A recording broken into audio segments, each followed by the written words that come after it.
Hello, and welcome to today's webinar, Building Your 2019 Transfer Engagement Plan. My name is Colleen Mannion, Senior Manager of Demand Gen at RNL, and I will be your host for today's webinar. I have a few housekeeping notes to go over before we get started. First, if at any point you experience technical difficulties joining the WebEx, please dial the number located in the chat box. As an attendee, you are automatically muted on entry, and by default, your audio will stream through your computer. If you would prefer to dial in, please click on the telephone icon located on the participant panel. And I encourage you to ask questions throughout today's webinar by submitting them in the Q&A channel on the right side of your screen, and we'll have time at the end of the webinar to answer your questions. And one final reminder that you will receive the recording and slides of this webinar via email. And I would now like to go ahead and introduce the presenters for today. First, we have Gil Rogers, who leads marketing and strategy at Platform Q Education, the leading provider of online engagement planning and software services. Gil has served in numerous leadership and enrollment marketing roles throughout his career, including the University of Hartford and University of New Haven, and more recently at Dinch.com and Chegg. We also have Dr. Ann Monroe, who is Vice President of Recruitment Consulting Services at RNL. She has served in admissions and student services since 1997 with areas of expertise including enrollment management, campus marketing, adult and transfer student enrollment, and student services such as advising, residential life, and counseling. With that, I will go ahead and turn it over to Ann. Thank you very much, and welcome everybody. We're so pleased that you've decided to spend some time with us this afternoon talking about transfer students. I think it's probably the appropriate time now that we are past the infamous May 1 date to talk about how we're going to continue to fill our classes over the summer with transfer students. And so today what we'd like to cover with you are a little about some national trends, who our potential transfer students are, dominant buying motives of transfer students and how those are different than our traditional freshmen, some of the challenges that you may be facing on campus and some issues that you may have and how to potentially work through them by using the best practice strategies that we're going to review today. So this is a challenging environment. I think we need to come up with another word because it certainly has been that for freshmen and transfers along the way, but certainly a combined problem of the decline in high school graduates, and then ergo that means their few are going to either two-year or other institutions where they may transfer from, and of course the decline in enrollments at two-year public institutions has really made this competitive for the transfer market as well. If we look at some of our statistics here, the nation is projected to produce fewer high school graduates in all of the 10 graduating classes, right? So the next up till 2023 compared to those 10 years ago and more in 2013. So the greatest decline was projected to be the year before last, but still, you know, in terms of the number of students available, this really is quite a challenge for us, and even particular now for transfer students, those of you that, depending on where you're at, a good economy also is a problem for transfer students because many of them can go get a degree or a certificate and get a job. They don't have any necessary value perhaps in continuing on with a four-year degree. We're going to look a little bit about behaviors, and this is from our 16 data, and we'll be running this poll again here shortly. But you can see over time, obviously transfers, this is at four-year private, we'll take a peek at the publics also, do behave differently than our freshmen. The conversions are quite a bit higher in terms of inquiry to application, and certainly yield rate, you know, higher 40s and almost 50% in some years at private institutions as well. Publics, again, also a higher amount. More of those students are stealth applicants. They're already knowing their area of interest by the time they even get to you. And so I think it's important to understand that their behavior and their timeline is going to be different as well. I think a key component in the funnel that gets a lot of folks really in a twist, if you will, is if we talk about the admit rate from application to admit in all applications versus those are completed. So clearly, those are completed, you're admitting them, 93, 92% the last few years. It's the completion that becomes the challenge for us in terms of primarily transcript collection and getting documents in, and so ergo we cannot admit them, if you will. And so I find at a lot of campuses that I work at with, that's where we really try to spend some time and effort in terms of getting those files completed if we can. Again, stealth applications, if we look at freshmen versus transfer students, again, transfer students generally are coming to us application first, as opposed to the shopping patterns of freshmen.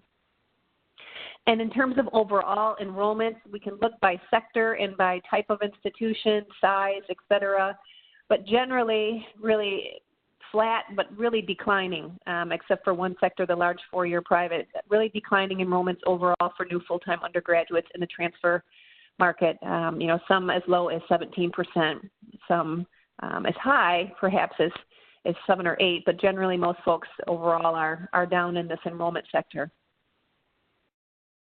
So who are transfer students and why might you want them? And I think probably the folks that we're talking to today, we don't have to convince, but sometimes you may have to take some time with others on campus, faculty, other staff, other enrollment divisions, et cetera, on why this is an important population. So who might they be? They could be honor students who started at a community college because they knew that that would be an opportunity to save money, and perhaps they have a goal for their career or their educational pathway that goes beyond a bachelor's into master's or doctoral work, right? Those students are smart and savvy and really wanting to save time, energy, and money by starting at a 2-year school. Many of them are also working adults. There could be single parents. They could be folks that are doing some workforce retraining, or they're career changers, those 30-somethings that decided the first degree I started or the path I was on is just not for me. I need to go back and do something else. Second language learners, a number of folks, particularly depending on the region that you're in. We have a number of veterans in this population. And within the early start, the dual enrollment or the early college high school students, some of these folks continue on another year after they finish the high school degree at the local 2-year school and continue for further education before they transfer. So quite a wide mix of students. So there's not going to be one strategy or tactic that works for everyone. Of course, when we talk about transfer students, certainly the 2-year institutions play an enormous role, though I know many of the institutions I work with get quite a good number of transfer students from other 4-year institutions. I would imagine those of you who think about your own pool, where are your feeders from, you would know if you also draw from some of your brother and sister institutions that are 4-year as well. But a number of statistics here more recently in terms of 34% of students are enrolled in a 2-year college if they're a higher education attender. Those that earn bachelor's degree, 16% began at a community college, and nearly half who have earned a bachelor's took at least one course. Again, the total enrollment is declining, 2.6%, although the projected increase in enrollment overall to 2027 is expected to go up. So we'll have to kind of monitor these patterns as well, and wherever you're at, and if you have a local feeder or if you don't, clearly I'm sure that you are keeping good tabs on where your students are coming from.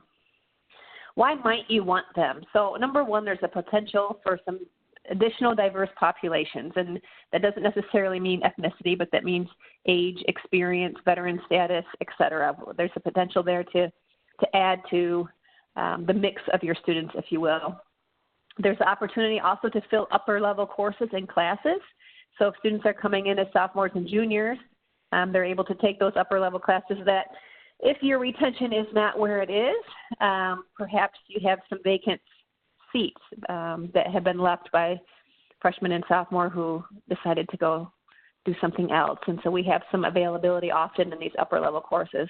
A wide range of experience and perspective. Again, this speaks a little bit to that diverse population, but really, a lot of these folks, particularly the adults, will have some work experience. They'll have life experience that they can bring to the table to really add to the educational experience of all students. It may be that you want to fill some athletic team positions, that some additional maturity to the team, if you will, in terms of the sports that your coaches are offering. According to a recent Cook Foundation report, they actually are more likely to graduate than their freshman counterparts. So they conducted a study to sort of understand, well, what's the difference between the transfer students? And some of that has to do with motivation, experience, having tried and perhaps learned something along the way, so they really have some motivation to complete. And they also tend to have lower discount rates. You tend to give them less scholarships, which means more net tuition revenue. So if you sort of look at the chart below, you can see the private and the public for first-year students in terms of tuition and fee discount rate and average net revenue versus the private and public institution transfers, upwards of like $18,000 in net revenue versus $14,000 for freshmen at privates and $10,000 versus $8,000 at public institutions. Some differences, and I think this is key to not just knowing this in terms of our practice, but also how we build our outreach and communication plans with this sector of our incoming class.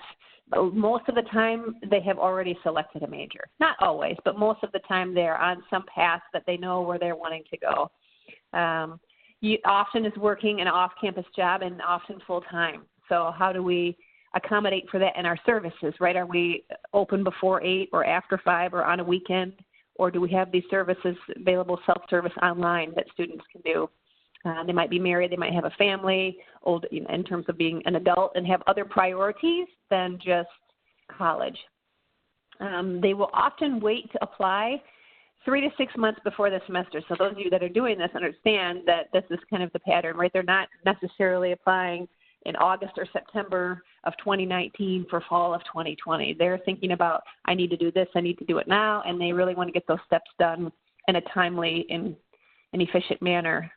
The first point of contact, as we discussed a little bit before, is often the application. They sort of know what they want, they're going for it, they're going to fill out the application. So that also means that it needs to be easy, clear, and obvious if I'm a transfer student and I'm on your website, where do I go to apply if I'm transferring in? We do not want it buried amongst several clicks from the freshman application. It needs to be clear and distinct where the application is and what the requirements are.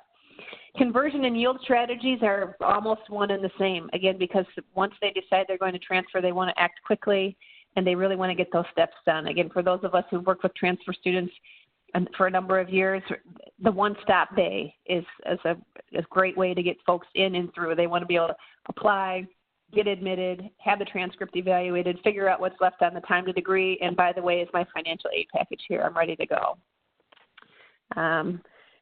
In that sense, though, the quick turnaround time that we want to give them and that they would desire is also challenging because it does take some time to do things like transcript evaluation.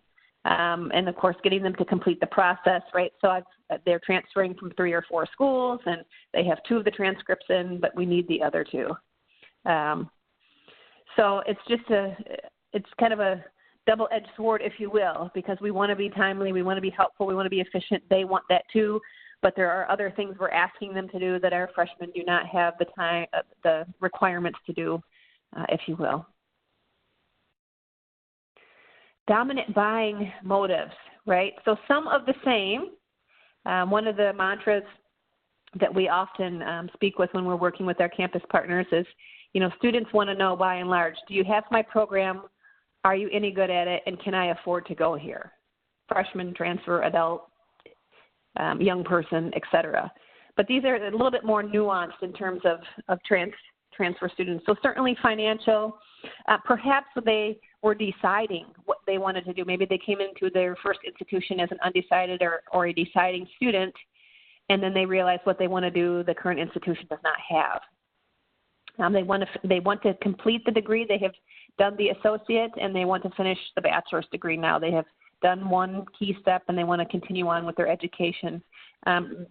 General discontent, they're not happy with their first choice or their choice that they made, to attend the initial school.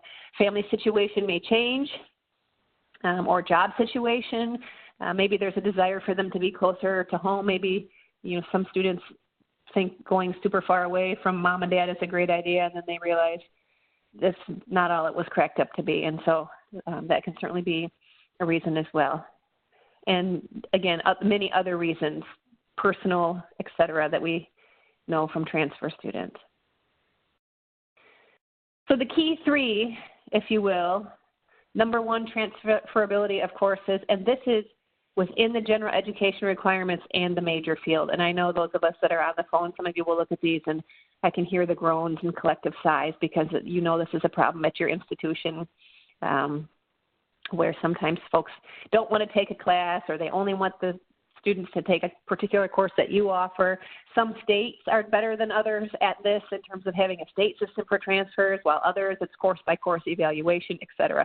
But this is the key one, and I think it makes intuitive sense to most people if you think about it in terms of any other type of thing you would buy, is if I'm going to get a pre-qualification for a mortgage on a home, right, these are things I want to know before I'm going to finish the application. Why would I bother to apply here if I don't already know how my courses transfer, right? And so that brings it, and it's a challenge within itself, right, because some of you will say, yes, we do evaluations for students before they apply, before they're admitted. And others of you will say, we don't do any evaluations until they're admitted or until they're deposited. And then the gamut runs in between. And even within the same state system, and I'll just admit that my home state is Michigan, and I love Michigan. It's a wonderful state. They have wonderful higher education institutions, but they do not have a state system for this. And so a student can take courses to different places, and it might count for something here and not something there. If you're from a place like Arizona or some of the other states where they have a uniform transfer, you know, so it varies, and this is a challenge we've been facing for a number of years in higher ed in terms of transferability. And then number two, right, directly linked to it is the advising that goes with that. So as soon as I know what transfers, well, what does this mean for me in terms of degree completion? How much longer do I have? Great, you took all 90 of my credits, but I still have 3 years, right? So we need to be thinking about how the credits apply as well. And again, this is a place where there's definitely a crossover and a collaboration needed between admissions, advising, academic departments, registrar, et cetera. And then right, number three, career counseling and placement. So what's the value of this? I'm going to come, I'm going to change what I'm doing, I'm going to transfer you to your institution, I have this much time left. Maybe it's only 2 years, we hope it's only 2 years, and then what next for me after this? How do we make sure that we have services in place to help those students because they're on a quicker path with us to completion to make sure that they're receiving the value in terms of outcomes and job placement value. Of course, other buying motives, right? Cost, assistance, reputation, location, the learning environment and support for transfer students, and then, of course, the ease of the transfer, the transfer transition, if you will. And once they decide that they're going to do it, they tend to make up their minds very quickly. And so personal attention and timing are critical with this particular market. What motivates students, again, this is from a little bit of an older study, but it hasn't really changed over time. Most of them desire and plan to finish. So we talked a little bit earlier about the Cook Foundation study that showed that they are more likely to. So most of them intend to come and they intend to finish, right? They're not coming and saying, well, I guess we'll see if this works out. 75% of the responders from the four-year institutions were interested in identifying work experiences and internships, right? So I have to be on a quicker path. I only have 2 years left here. I really need to make sure I'm getting good experience along with finishing my academic program. More of them really wanted help preparing a written academic plan. So they want to see, let's lay it out in front of me. What courses, what sequence, which semester, what's the progression look like? And then some did acknowledge that they lack confidence in their academic abilities, right? So we often talk about the value and the virtues of things like our academic advising and tutoring centers and writing centers and math centers, but you know, particularly for students who may be taking upper level courses or major related courses, how do we make sure that we have help available for students, you know, that are sophomore, junior, senior level students? How do we make sure we have offerings available for those students who transfer as adults and they might be working and maybe they're on campus for afternoon and evening classes? What is available to help service them as well? So some issues and challenges before we get into some potential solutions, right? So number one, I tend to see when I go to campuses and we do a number of audits and we help folks identify some strategy areas, is that lots of times people don't have a transfer-specific recruitment plan. I am seeing more and more, which I think is a good thing, that many campuses at least have a transfer-specific recruiter or office, if you will. So that's helpful. But what is it that we are specifically doing? How do we just not mush them into everything else, right? So often, what do you see? Well, the same communication flow, except for this piece just says transfer instead of freshman. The same orientation, and we just have one section of the orientation that's for transfers, but everybody else is lumped together, right? So we need to have some things that are specific to this population. You may have policies that don't support transfer. In addition to the transfer credit policies that we talked about a little bit earlier, some of us have admission requirements that make it really hard. For example, I have some campuses that I have worked with that if you have less than X many credit hours, you have to have the high school transcript. There are reasons people have these policies. But let us take a moment when we look at how we evaluate transfer students and what we ask of them. What is a policy that we're creating for ourselves, and what is a policy that we have to use for compliance? And I think there's often always some wiggle room in there to say, you know what, you don't have 60 credits, but you've got 2 years of solid work here. We don't need your high school transcript. That's fine.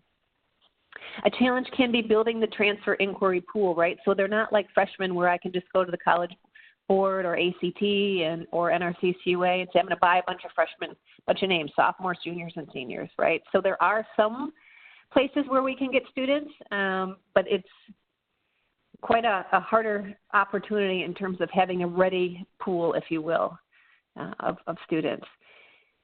You need a communication flow. So again, the idea that we need some transfer-specific emails, texts, paper materials, and collateral guides for this population. What's on the web, right? What can they do for self-service? Can they do credit evaluations for their own credits right online? But we need to be talking with them, and we need to build it differently than the freshmen. If we know that they're deciding within 3 to 6 months, then it needs to be a little bit more speedy, if you will, in terms of getting those communications out. Timely transcript review. I'm a fan of making sure that we have a way to at least do unofficial credit evaluations by those folks in the admissions office who work with our transfer students, and not have to be waiting 2, 3, and 4 weeks for somebody in an official office to do it. Clearly, you need to have an official transcript review at some point, but I think, again, we need to be able to do that for our applicants, for our admits and deposits, not just waiting until they're already at the end. It's sort of, you're asking someone to commit to something before they know what they're actually committing to. Our out-of-date articulation agreements. This is it's a good strategy, and people talk about it a lot, and I know folks on campuses work very hard to get articulation agreements done because we're working, between departments perhaps at this 4-year school and this 2-year school, and maybe it's something particular for biology or criminal justice or whatever. But then we have to have somebody maintain those because, of course, as fast as we change our curriculum, so do 2-year institutions that we might be partnering with, and then all of a sudden now we've got an articulation agreement that is moot because it's out of date, or it's not something that we promote. So suddenly, you'll say, well, we have 20 or 30 articulation agreements, yet we couldn't find those anywhere. They're not on the website. They're not promoted readily at the 2-year school or at the 4-year institution. Transfer-specific web pages, it sort of goes without saying that you ought to have a pathway for each type of student that you have, but a lot of times those pages are pretty sparse or non-existent. Tracking transfer inquiries over time. So a lot of times a strategy that you can use is to roll over your inquiries from year to year and to sort of see, what is the pattern, and also what is this market segmentation? So where is our interest coming from? And a lot of times people don't have that because they're tracking maybe only applications and beyond. Getting the administration and faculty involved. Definitely need to do this because we're going to need their support on some things, whether if it's a policy recommendation or a policy change or an articulation or a course credit transfer granting there, then we're going to need their help with this. And I think the last one, staffing who understands transfer needs. So as you think about your enrollment and recruitment staff, do you have anybody that was a transfer student before on your team? Do you have students who work in your office who are also transfer students, whether that's in the admissions office or the financial aid office or other enrollment-related offices? I think that's a key source of good information, because those students and those folks can be empathetic and understand the challenges that they also themselves perhaps once faced. Just a couple words about this articulation agreement. So dialogue is sort of the beginning of an articulation, but really it's a relationship building exercise, as you would know if you're doing this, bringing institutions together. And you really need the cooperation and real commitment from either a president or a provost type person, depending on what type of institution you are, and the faculty across campuses. And it can be more than just a paper agreement, if you will, right? So how do we bring a team of folks to our partner campus and really show them that we're excited that they're going to transfer to us? How do we bring an advisor and a financial aid person and an admissions person with us to our partner school to say, yes, we're here and we want to serve you and we want you to transfer to our institution? How do we bring faculty together, right? Maybe through discipline and type and content area expertise, but then how do we help them also forge relationships and partnerships in terms of what they're teaching so that they can be on the same page? I worked at 2 different community colleges, and one of the key components we always were having to keep up on was making sure that what our math and our English faculty and our science faculty at the 2-year school was teaching was going to feed closely into the 4-year institution. And so, we tried to work to build partnerships so that those faculty were communicating with one another, so that if a curriculum changes somewhere else, that we're able to then change our curriculum to help still our students meet that. Because it's important, of course, to meet for the transfer requirements, but the content knowledge is very important. We don't want to send students away unprepared or ill-prepared to the receiving institution. So now that we've talked a little bit about some trends and some data and some behaviors, the types of students that transfer students may be, the things that are important to them, the things that are important to you, and then challenges that you have, I'm going to turn this over to my partner Gil here and have him chat with you a little bit about some solutions and some best practice strategies.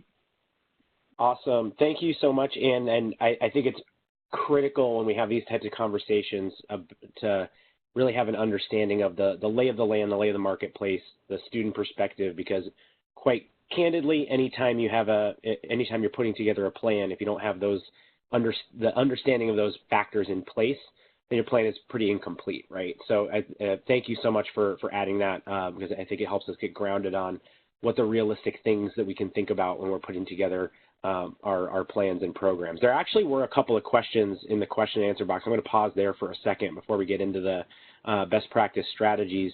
And you mentioned about the rolling over of inquiries from term to term as a potential way to boost your transfer outreach pool.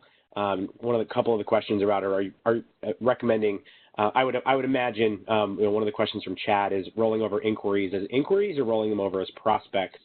I would imagine the latter probably from a tactical perspective, because those students may have gone elsewhere. It's part of a nurture campaign to identify. Right. Is that right? Right. So there's 2 ways that you can do this, and I am passing this ball to you, so hopefully you'll see it. There's 2 ways to do this. One is people who started as a transfer inquiry or applicant or even an admit from the prior year. Like, what do we do when they don't finish or show up? Right? Do we reach out to them to say, hey, do you want us to push you to the next term? Or do you want us to consider you again for next fall? There's that. Then there's also the folks who we use the National Clearinghouse to help us identify those who were admitted as freshmen from the year before or the prior 2 years who did not attend our institution but perhaps attended a community college, and then to reach out to that group of students as prospective transfer students. Of course, you can get the other piece of data that you can get, right, is where did they go? Did they go nowhere? And so you might consider those students as well. It's probably not the best practice to try to poach, if you will, other four-year institution students. I don't know that we would advise that. Of course, you can see wherever they go, two-year school or not. So, but yeah, that's kind of what I meant. You know, two forms of that: rolling transfer folks and rolling freshmen into transfer if they didn't come and they went somewhere else. Got it. Yeah. So then, from the perspective of the student, they would, no matter what method you go, you know, the idea would be they would requalify themselves as an inquiry through that process by either saying, yes, I'm still interested for the next term, or responding through whatever your outreach pieces are. And that's, I would say, a great way to tactfully, you know, support the students through the process. But like you said, trying to poach from another four-year school, that would violate, you know, NACAC's guides and best practices and whatnot. So it's really about, you know, if you look at it through the lens of supporting students through the process and making sure that they know that there's still options, that's where it kind of would be the best place to leave it at. Is that a fair final bow for that? Yeah, that sounds like a plan. Okay. Cool. Awesome. So I will now hop into the, you know, best practices piece, and there were a bunch of other questions in the Q&A box about planning for 2021 and how to reach out to students when their first point of inquiry is the application. I think we address a lot of those questions that are out there right now through this session. So hopefully if we don't, please ask a question again, and we'll make sure we get your questions asked, or questions answered rather. So, you know, first, like I mentioned before, you know, Ann did a great job of giving us the lay of the land for the marketplace, the lay of the land from the student perspective. I want to kind of give us a quick lay of the land of what are some of the traditional methods that we go about using for building our inquiry pool and reaching out to students through the process. And, you know, you see here kind of left to right. I would say kind of from left to right, it's kind of most kind of institution driven, all the way to the right being more student driven, right? So on the left, we have, you know, solicited methods, you know, list buys like College Fish, Phi Theta Kappa, you know, working with your feeder institutions to identify students who are eligible to transfer, advertising, whether it's online or offline, you know, kind of more traditional outreach methods. And then, of course, a lot of us rely on travel, whether it's going to a transfer fair, setting up shop at a community college, setting up shop at a corporate location, working with training agreements, those sorts of things. And then finally, the more kind of warmer touch areas of referrals from counselors and professors and current students, or student-initiated contact, which I think we all can acknowledge and understand based on Ann's research that that's later in the process. And I've done some research on transfer in the past in prior roles as well, and you know, it's well over half of students will wait until they are ready to apply to reach out to the admissions office. And I think part of that's driven by, you know, this isn't their first rodeo, right? As a student, they they know once they reach out, then they're going to start to get the emails and the letters and the phone calls from the admissions office, and they might not just be ready to do that from a time commitment perspective or paying attention and those sorts of things. So they know kind of what they want is on the website, and they're going to reach out to you when they're ready. The other might be that there's that you know, lack of direction or lack of support. They might not be aware of resources that are available to them. So they kind of just wait until the end of the process, and then everything becomes a little bit of a fire drill, right? Waiting for the right transcripts and you know, following up appropriately. So really important to think in that latter point, if that's the case, how are we making resources and content as accessible as possible to students to help guide and support them through the process?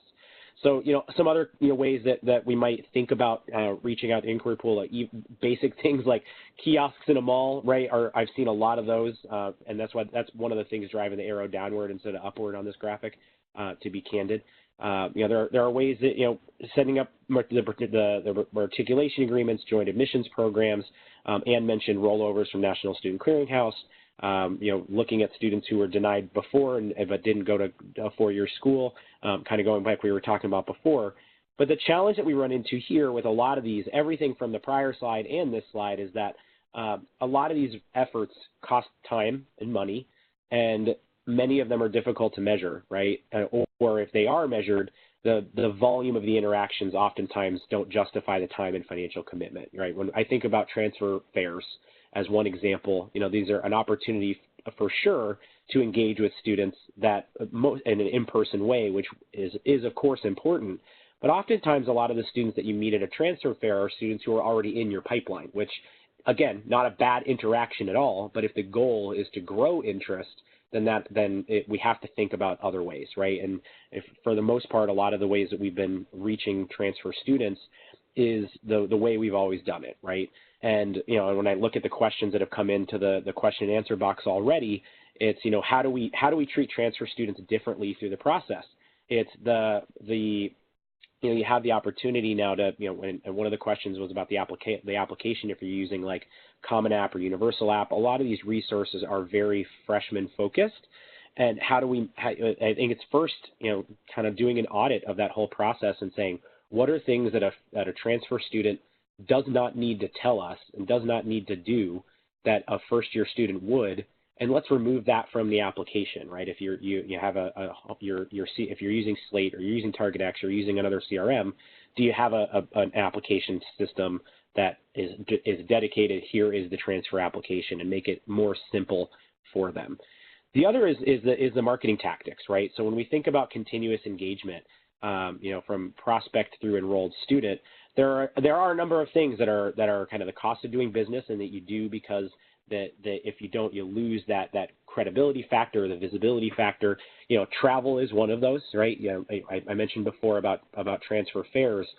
You might not meet a lot of new prospects, but this is a conversion opportunity because you're meeting students who have indicated an interest. They're coming to check on the status of their application.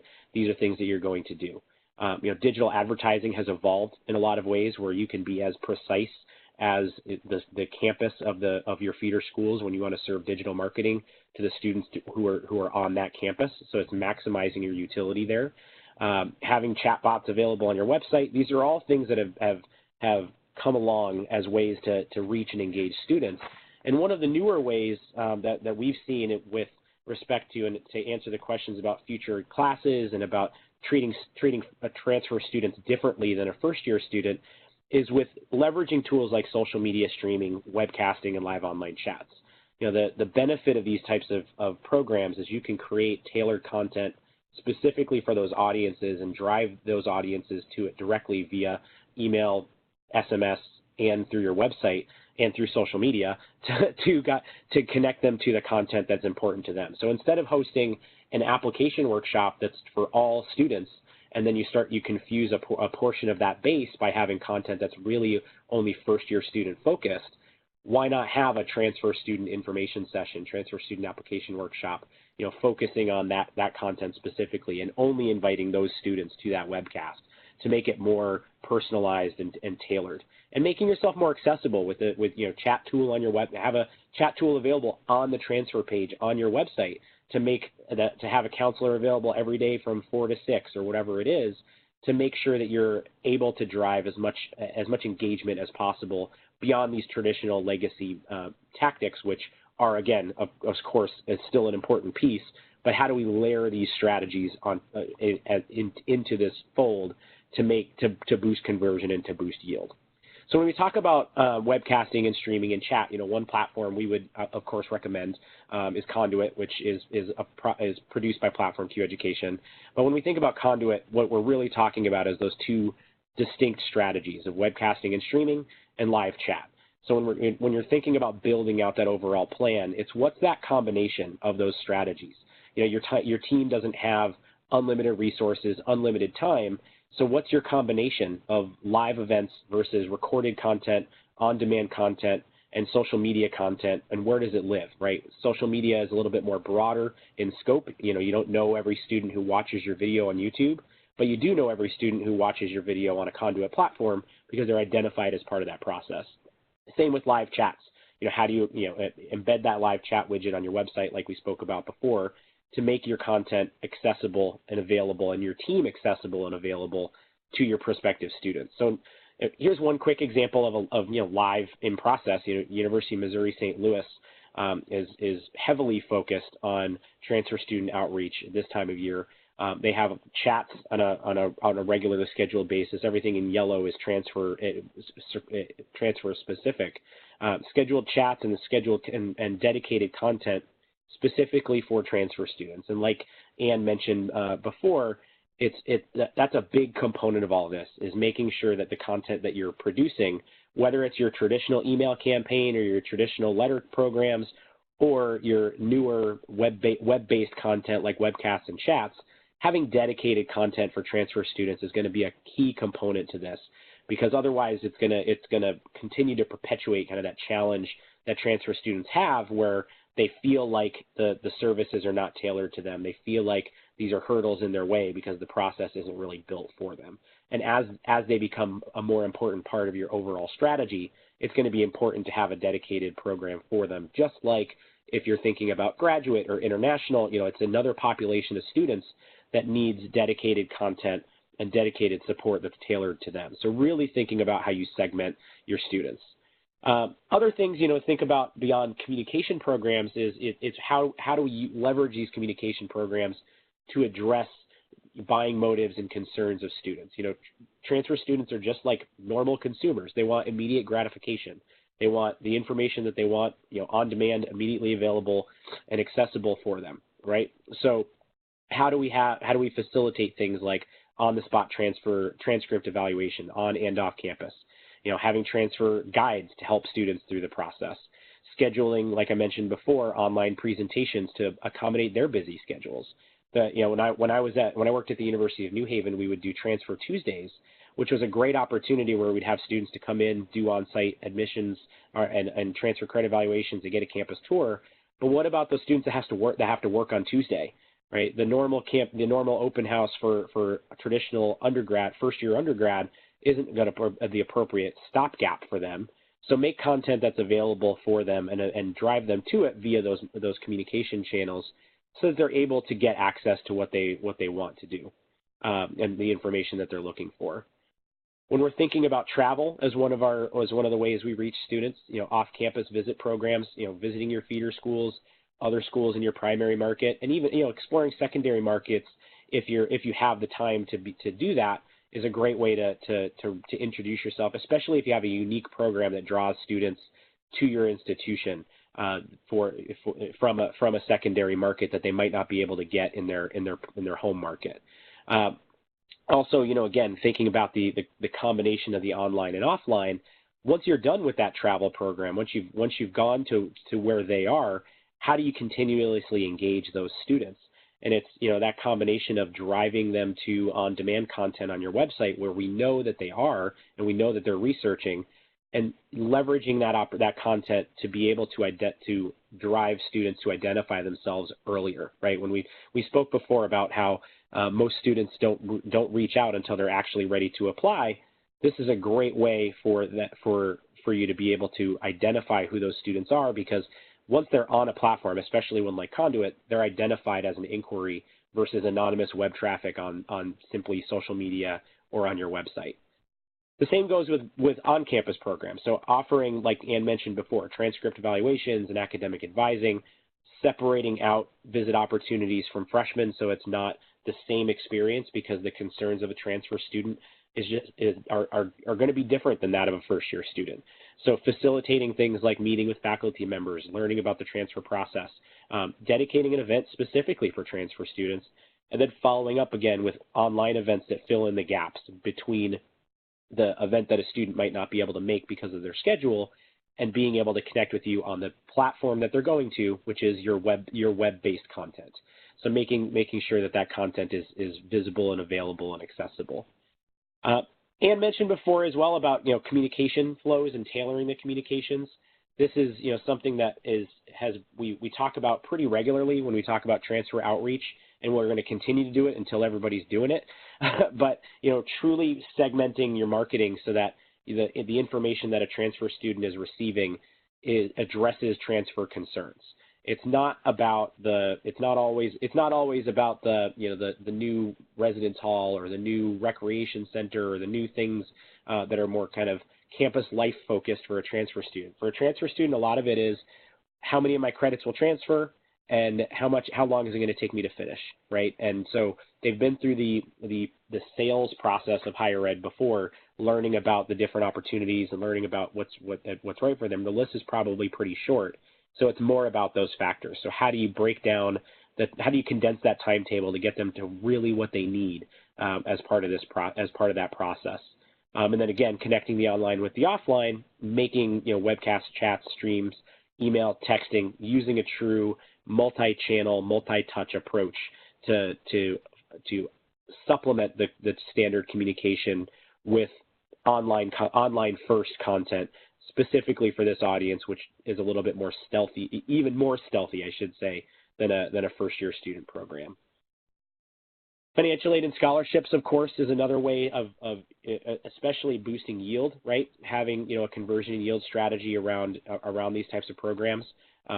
We mentioned before that one of the kind of business elements of transfer students, of course, is typically they come at a lower discount rate. It costs less to serve and educate a higher level course, a student in higher level courses oftentimes. So there's that balance, but that means that you might have some flexibility in your overall strategic planning to say, can we have certain trigger awards that are based off of a student's community college GPA, Phi Theta Kappa scholarships automatically for students who are part of the Honor Society, looking at what they were getting at community college and carrying some or all of that over, so they're not making a huge jump from what they're investing now, which might be significantly lower than what your sticker price is. If you're a 4-year private institution, that's going to be a lot different than the 2-year community college down the road.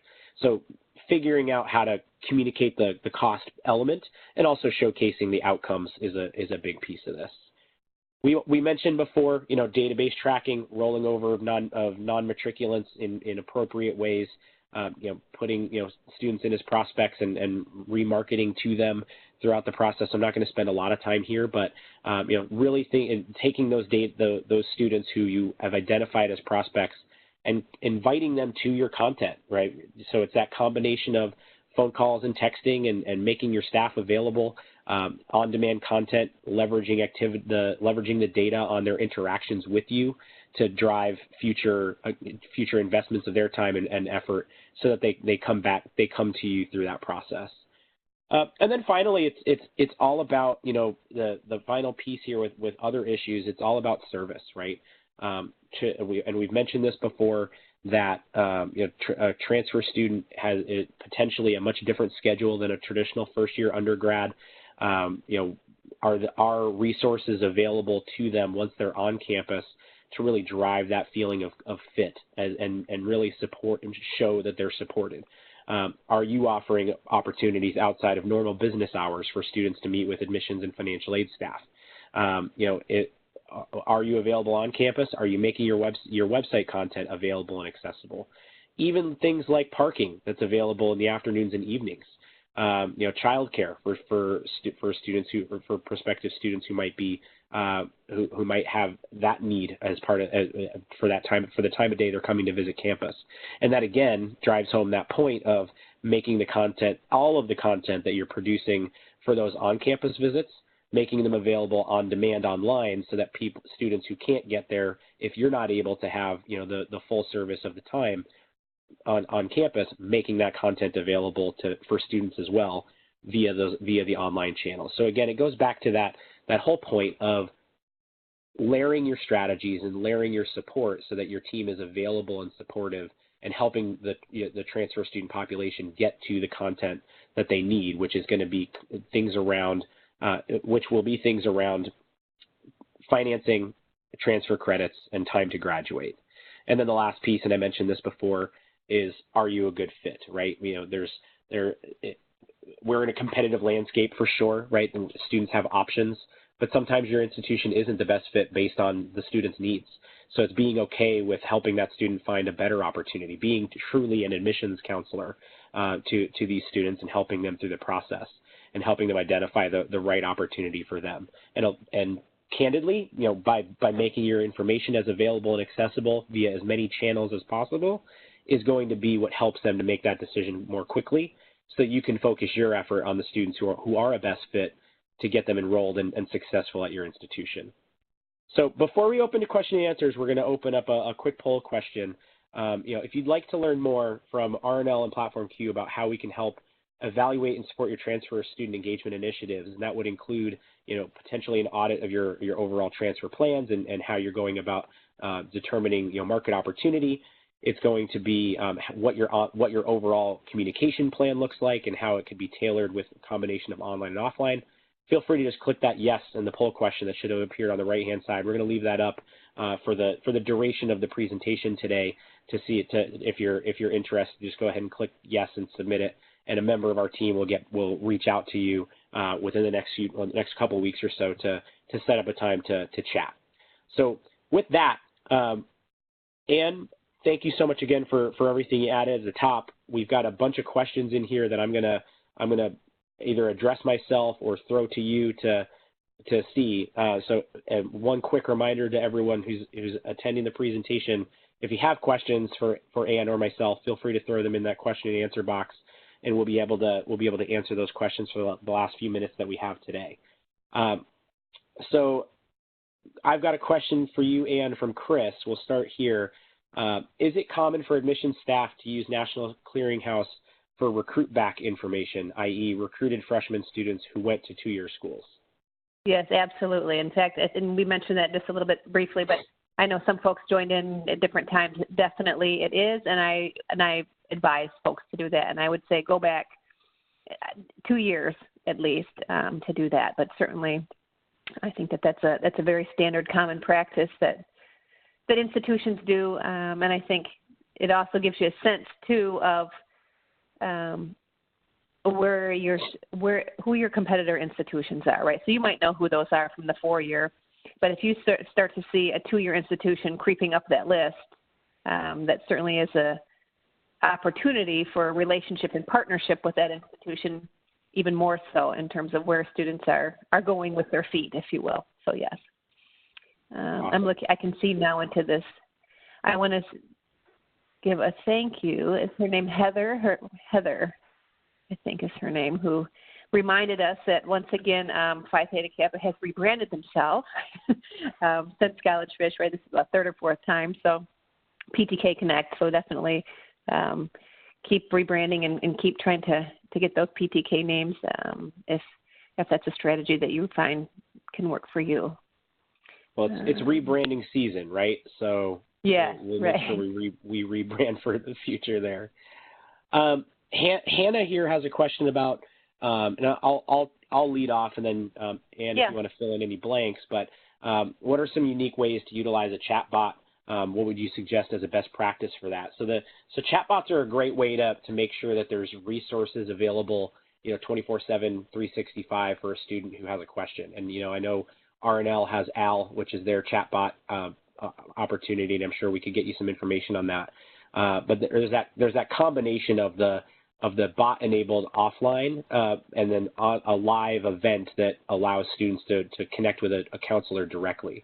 So my recommendation would be kind of build out a strategy that involves both, where you want to make sure that you have accessible content 24/7. But you also want to be able to really personalize follow-up based on where a student is in the process. So when Platform Q builds out a strategy for an institution, part of that is when would we schedule a live chat for a specific time, so that a student could log in on their phone or a desktop or tablet, whatever, and chat with a counselor directly that can literally go in and look up their file or do whatever it is that they need. And that's something that bots fill in the gaps of when we don't want to have a person online 24/7, and then a person online fills in the gaps that a bot might will have someone get back to you response as its answer, right? So it's a good way to kind of combine both of those strategies. Anne, anything else you want to add there? No, I think having done secret shopping for a number of campuses and used a variety of those services, I would say the one thing is just to make sure that there's some follow-up. So if it's that the live person's not available, or that the question isn't answered properly, or if they're clicking this didn't quite answer my question or whatever, there's some way that someone follows up via email or some communication, that you don't just leave the person hanging there. Whatever way you systematize that, or whatever tool that you might use. Maybe I'm going to grab this one, Gail, that says, if travel isn't yielding many inquiries, then is just being a presence truly beneficial? And we have a lot of folks who say this, right? You just go and you set up your table at the community college during lunch, and it's not as bad as a high school visit where they're throwing tater tots at you, but you're just sort of getting nothing done and feeling like it's not very productive. Couple of things on that. One is understanding what was the pre-work before the visit. So are you or is the counselor responsible for that? Doing outreach to the folks that are in their pool that attend that institution to let them know you're coming, and here's what we can do while I'm here. I can do your credit evaluation. I can help you with your course scheduling. I can answer financial aid questions. Like, where the students that you're pursuing at that place, what do you know about them, and how many of them are there, and how can you do outreach to that group to let them know ahead of time? The same thing with those, doing some paid interactive marketing or some digital ads or some geofencing, before the event to let them know, hey, such and such from the four-year school will be here, so that you're in front of the students at that school ahead of time. The other thing is can you use some of that time for building a relationship with the advisor or counselor at that institution that you're attending? So maybe it's not that you're sitting at the table, but can you get some one-on-one FaceTime with them? Is there a way that you can help them understand how successful their students are at your school with some data or statistics to help with that? And if the answer to all of those things is we're doing all of that and it's still not really helping, then the only other consideration, perhaps, and Gail, you may have others, but I would say is to make sure that by your not being there, that's not saying more than by your being there and being unproductive. And you would know what I mean by that is to say, if that's a real true partner of yours and that's your community and that school is 2 miles away from you or in your backyard, you really kind of have to be there. Is there another person that you could send? Is there another way you could do? Could you make the visit more beneficial by meeting with an academic department and bringing a faculty member with you?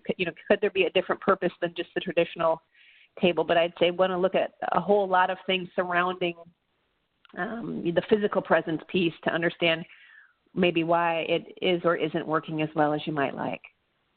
Yeah, and I would just add to that this is that opportunity to combine, especially I totally agree. If it's a school in your backyard, the optics of not being there hurts you more than being there, right? So so that's something to consider. But if it's a tertiary market or secondary market school, you mentioned, Ann, geofencing. Geofencing would be a great opportunity to raise awareness and visibility at the institution on a more consistent basis, and it's always on while you have the ad campaign running versus the couple hours you might be in the campus center, right? So that's one piece, and the other is when you think about if you have certain information that you want a transfer prospect to know when you're coming on campus. So it might be that content that's your information session when they come to campus, but they might be in a secondary market or a tertiary market. So getting to campus for that information session might not be realistic from a timing perspective, right? So that's when you host a webcast for all the students at that community college, partner with the academic department or partner with the advising office to market that presentation and say, we're going to host this live webcast and we're going to provide a chat opportunity to help students get the questions answered that they're looking for, right? So, and that way it's, the challenge, always the challenge with these on-campus visits for a transfer visit, whether it's a fair or not, is you're relying on the hope that 2 hours or 3 hours you're on campus at most is aligned with the same time that all of the students that are enrolled at that school are also on campus, which we know is not the case, right? So how do we combine the online and the offline and make sure that that content is as accessible as possible? And that's where the geofencing piece and driving students to the admissions the transfer admissions content, having a chat-enabled component on the transfer page to answer questions, make it more interactive, are all ways that these strategies can be tied together. I love the opportunity to strategize more with folks on those. So if you're interested, reach out. We'd be happy to help strategize around that. Iris, we have so many questions here. What's that? Go ahead. I was going to say, Iris asked a question about. I'm trying to be sensitive to time here at the 3 o'clock or at the top of the hour, but maybe we can squeeze one more in just to you want to talk about Iris's question here? Yep. Right? We'll wrap it with Iris's, and then Yes. if you have others, we'll put it on the contact info slide here, so that if you're one more quick plug. See you at the RNL conference in July. Hopefully you can join us there. We can have a lot of great conversations. We'll send some details afterwards. But if you have questions, please feel free to shoot us an email. We'll be in touch. But we're going to round it out with Iris's last question for those that are still joining, and then we'll follow up with any others. We're in a post-May 1 world. What's the advice for reaching out to students who have been admitted but have not committed or not committed, right? But we've had multiple opportunities to reach out. It's not necessarily a transfer direct strategy at the moment, but more of a short-term communication to round out that piece. And any thoughts on what we can do to kind of squeeze water out of a rock a little bit on that? Well, yeah, given that the topic here is transfer students, and I had another campus ask me this actually because they push their transfer students to deposit by May 1 like they're freshmen. And so the point here is that's not necessarily when they're ready to do it. And that date doesn't mean to them what it might mean for a high school student. And further to the point is some of them may have to wait until after May 1 to get their final transcripts from their 2-year school or their 4-year school to you. And so don't give up on that group, but maybe try another means. If you haven't done texting, you do texting. Make sure your call to actions are strong for what you need to do. I have one campus who will do a unofficial credit evaluation for those students that are sort of in the hopper, and then give them an unofficial degree completion plan based on what the student put on their application of what they wanted to finish, to say, hey, look, listen, you've got all of this done, and if you finish this up right now or you commit, you're only 2 years away from meeting your goal, if you will. And so that's one strategy I know that to kind of get folks off of go so that they can see what the end is in terms of their program. So that's one solution. Gil, you may have other thoughts on that. No, I think that's a great point. The transfer students act and behave differently than traditional first-year students, and that's why we have to change the process for them. May 1st is not their college decision day. It's just another day for a lot of students, right? So yes, we want them to commit as early as possible. So that's why that combination of multifaceted communication strategies that keep you in front of them, keep you top of mind, help advise them and support them through the process and what's important to them. It's less about the campus life fun stuff, which is of course still a consideration, but it's more about the cost benefit, more about the ROI, more about the timing to finish for this population, especially in an environment where many of them may have the option once they finish an associate's degree to just enter the workforce, right? So that's helping, being available, being supportive, and providing as many resources through as many channels as possible is going to help you to be the most successful. So with that, we are over time. Thank you again so much, Ann, for all of your insights and expertise. We're going to send the recording and slides around to everyone as soon as possible. But if you have any other questions, feel free to reach out to us direct. You see our email addresses there, and we look forward to seeing you in Nashville.